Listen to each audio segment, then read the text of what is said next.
Dr. Pandit, genetic factors also are known to play a prominent role as far as hypertension really goes. So can you just explain that to us in very simple terms? It has been seen that in the families where there is high blood pressure, the chances of getting blood pressure in another family member is quite high.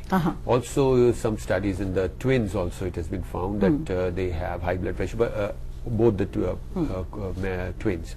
But it is not only the genetics but also contributory factors, environmental contributory factors. By Dr. Bahel, he said that there are no specific symptoms. It is the symptoms are because of the organ involvement. Right. But still we do pay attention to or tell the communities or the individuals about the symptoms like headaches or recurrent headaches. Recurrent headaches or feeling of uneasy. Subsequently high up, so that one knows that what is to be done at each level. So that is where, primarily we are making a progress, slow and steady progress in this direction. Right. So it is definitely a welcome move by the government. But Dr. Bahel, do you think 2 years is a very small time to actually assess the results of a program like this, since it began only in 2011? As rightly pointed out, this is a pilot project which has been started. You see, major emphasis in India or developing countries was on communicable diseases. Right. We think we are a country where people die of malnutrition, pregnancy related complications,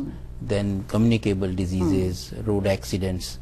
But you will be surprised that 30% of deaths are because of cardiovascular diseases, even in rural areas. There was a autopsy study done in Andhra Pradesh. Okay. So that's why the emphasis more and more is going on non-communicable diseases. So it's a good beginning from the government, So it's just a beginning. Obviously results will be there if we can implement it in a way which we will find, because it has been proved world over that simple measures, can reduce the incidence as well as the morbidity and mortality of these non-communicable diseases. We cannot treat individuals on a large scale, especially in developing countries. It requires a lot of manpower and money. Right. Yes. So prevention will be the best thing. And so at least as far as hypertension goes. Absolutely. So I think that's a very important message that has come from Dr. Mahel, is this, that in a large country like ours, not everything can be treated, but a lot of things can be prevented, and they can be prevented if you and I actually look after our health. Well, it's time for us to slip into a very short break, but do come back quickly, as we'll be still talking about hypertension in a lot more detail. So don't go away, as we are coming back in just a moment. Are those forms, and how do we really go about understanding those? Majority of people have got high blood pressure that is called as essential or primary hypertension, where exactly one cause cannot be pinpointed. Correct. And some patients do have some other cause which leads to high blood pressure, so that is called as secondary hypertension. Okay. Now, hypertension per se would have symptoms as discussed, like shortness of breath and headache and dizziness and palpitation, and also might have some patients might even have nosebleeds. And this is the general symptoms of high blood pressure, along with the symptoms due to the end organ damage. Yes, which we discussed. Earlier. Now, another small set of patients could be having some other cause which is leading to blood pressure to be high. One of them could be the kidney diseases, which like a chronic kidney disease which leads to high blood pressure, or else the renal artery, the artery which supplies to kidney, gets narrowing, and that leads to renal hypertension. In such patients, the age of the patient is either in extremes. A very young person gets severe hypertension, or a very elderly patient who was well controlled on medicine, suddenly his blood pressure gets out of control for no reason. So it is possible on him that he has got some narrowing of the renal arteries, and that has led to precipitation of his blood pressure even more. Also, such patients who are having renal hypertension can have surges of blood pressure, or can have surges of shortness of breath, heart failure suddenly, which we call as flash pulmonary edema. And in such patients, going to the doctor, consulting him, and they checking the pressure and can investigate on certain lines and can come to a conclusion. Other causes of secondary hypertension could be some endocrinal, that is like thyroid disorder or adrenal gland which secretes some chemicals.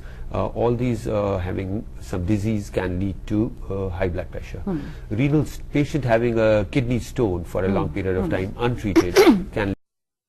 The most common cause will be the primary or essential hypertension. So similarly, there is a myth that as you age, the blood pressure increases. So they don't bother. They say 170, I'm 60 years old, so it's a normal thing. So, but it's a myth. So if your blood pressure consistently more than 140 by 90 as was pointed out, we label it as hypertension, and it requires attention, whether in the form of preventable measures like non-pharmacological measures and or the pharmacological measures. In the non-pharmacological measures, if patient is obese or overweight, he has to reduce his weight. Just simply reducing the weight by 5 kgs can bring out the blood pressure by 5 to 10 millimeter of mercury. You have to cut down the salt.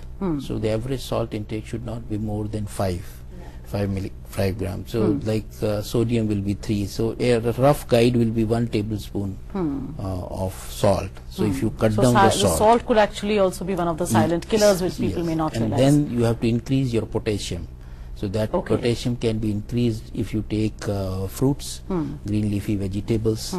Then to reduce your weight and to reduce have additional benefit in the hyperlipidemia, you have to cut down on the saturated fats like butter, ghee, makhan, etc. What you take, don't go for the, usually children go for the fast food these days, and those fizzy drinks. So that's a bad thing. So we have encouraged them, they should have a healthy food and healthy diet. Then daily exercise will be very important, like 30 minutes walk per day. In children especially now we find that they are just playing computer games or sitting behind the TV. So that not only increases the weight, so childhood obesity is becoming a big problem, not only in the developed countries, even in our country. So we are facing malnutrition on one hand, on the other end of the spectrum we are having and obesity comes with diabetes and hypertension is something that we all need to look at, and little measures by us can actually go a long way. This is what all the 3 doctors are telling us today. Well folks, it's time for us to slip into yet another break, but do stay put as we are coming back in just a moment.